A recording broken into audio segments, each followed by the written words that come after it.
Hey guys! So today I'm going to be filming a video with tips for cleanup time, which I know can sometimes be a very treacherous time for a lot of families with young children. So here are my tips for cleanup time. Tip number one is to make sure that everything has a place. Everything that you have, especially your children's toys, it needs to have a home that it goes to. And this is not always an obvious thing, especially to children, so this is something that needs to be taught. If you come to my music groups, you'll see that things always have a bag or a tub or a pocket that they go in, and the children learn that. And then I'll have children that when they're done using shaker eggs, they know exactly where to put them when they're done because they've been doing that routine. I think this tip is especially helpful because sometimes as adults we think things are obvious where things go. Like if there are Legos in a bucket, we think it's obvious that the rest of the Legos just go in that bucket. But if you haven't spent time with your child saying, this is the Lego bucket, this is the Lego bin, let's put the Legos back in the Lego bin, then it's probably not as obvious to them as it is to you. If your children know where things go, like really know where things go and that they're going to be in the same place every time, that consistency will really help your child to be successful during cleanup time. Tip number two is something that you might be doing already, and it's something that comes really naturally to me in what I do as a music therapist. But tip number two is to sing a song with your cleanup time. And the more consistent you are about this, the more helpful it's going to be to you and your child. Obviously, there's some cleanup songs that everyone knows. Clean up, everybody, everywhere. I think I've sang my cleanup song in a video before, but I always sing, time to put the toys away, toys away, toys away. And I think it can be really helpful to be very specific. So it might be, time to put the cars away, cars away, cars away. Or whatever you're trying to clean up. The more specific you can be, especially if there's a big mess, start on one type of toy and work your way through them. And that can be very helpful for your child. Like I said before, the more consistent that you are about singing a cleanup song, the more helpful it's going to be. So the first few times that you use that cleanup song, you should help your child to clean up as you're singing it so that they're really 100% getting the idea that this song happens during cleanup.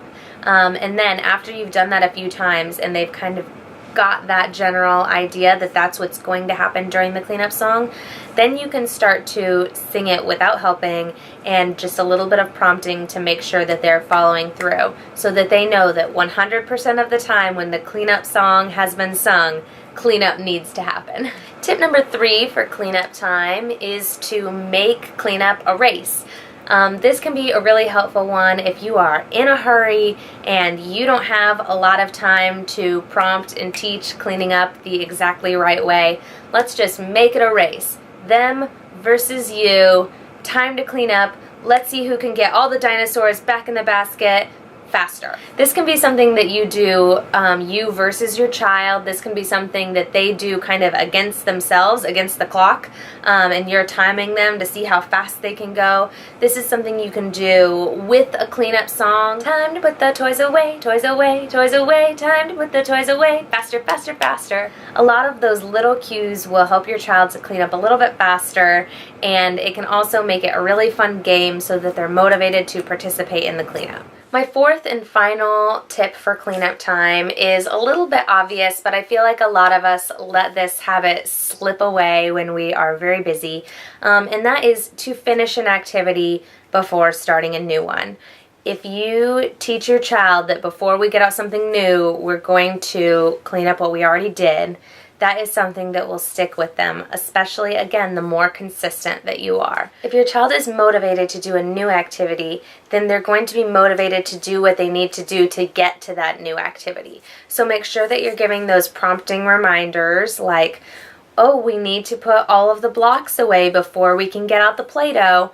And the more consistent that you make that, the easier it's going to be to complete activities before you get out in new activities, and for them to start to pick up that skill independently. As you all can see, a big theme of my cleanup tips is consistency.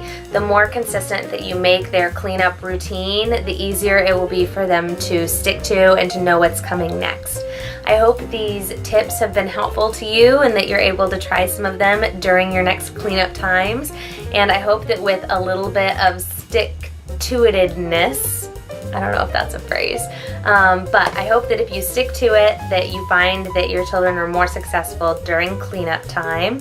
And I'd love to hear your thoughts, questions, comments down below on if you've tried these things and if they're working for you or if they're not working for you. I can always give more suggestions.